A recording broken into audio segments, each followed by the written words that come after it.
welcome to Decluttered. In this episode, let's look at a trick on how we can solve biquadratic equations quickly without breaking our minds. If let's say we are given a biquadratic and this works, especially if the biquadratic is given in a AP. Let's say this is the question, right? As we can see, 3, 5, 7 and 9, these form an AP with the common difference being 2. Now, if I had to find the mean of this AP, of the terms that are in AP, I will say 3 plus 5 plus 7 plus 9 by 4 is 6. So, what I'm going to do is, I'm going to replace x plus 6 with some new variable t. So, this will become t minus 3, t minus 1, t plus 1 and t plus 3. The reason I did that is because now the new expression in terms of t is actually of the form a minus b into a plus b. So this term and this term will give you t square minus 9. This term and this term will give you t square minus 1. So I can simplify this further and say t square minus 9 into t square minus 1 is 9. We can do it further, right? Because now if I take the mean of 9 and 1, I will get that as 5. So what I'm going to do is, I'm going to take t square minus 5 as some new variable p.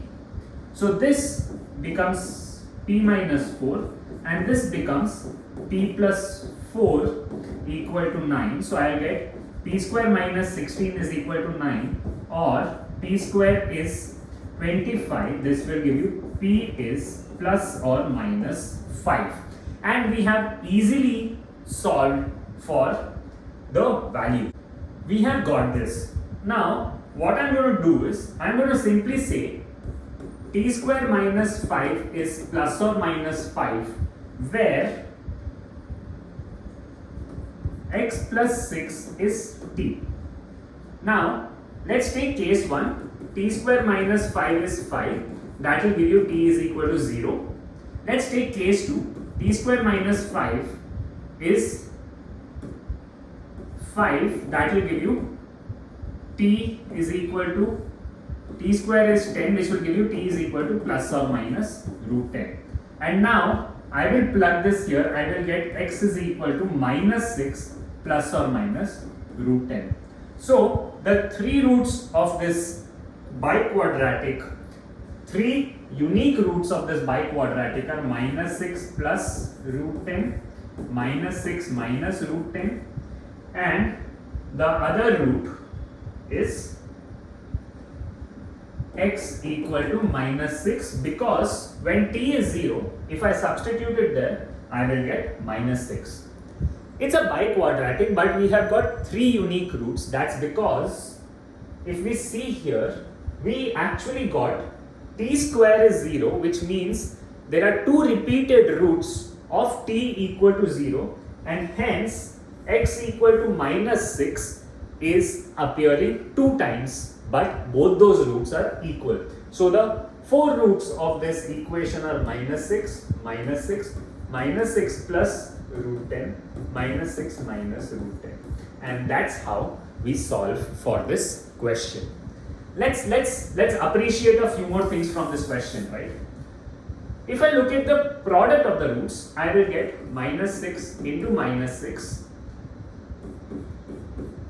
into 36 minus 10, because minus 6 plus root 10 into minus 6 minus root 10 is a square minus b square, 36 minus 10. So I will get 36 into 26, which is 926, right? Let's see what the product of 3 into 5 into 7 into 10 is. 21 into 5 is 105,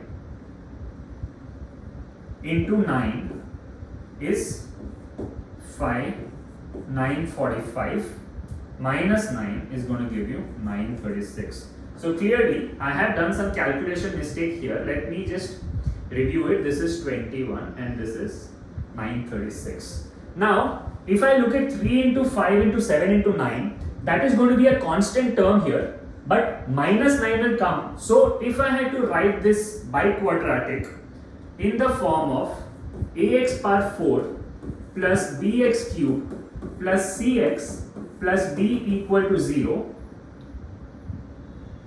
the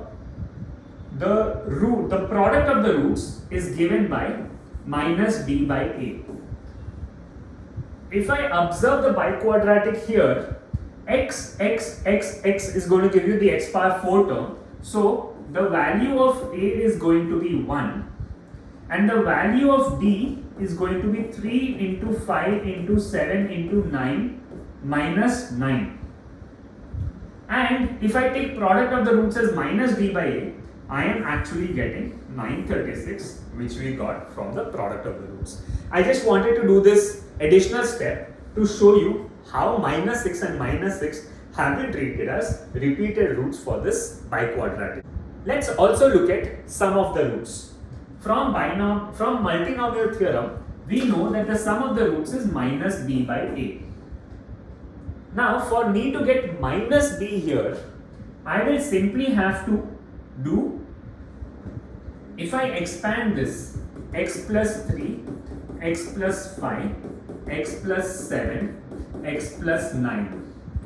Now, I need the x cube terms for the coefficient, for the b as the coefficient of x cube, right? So I will choose x from this, x from this, x from this, and 9 from this.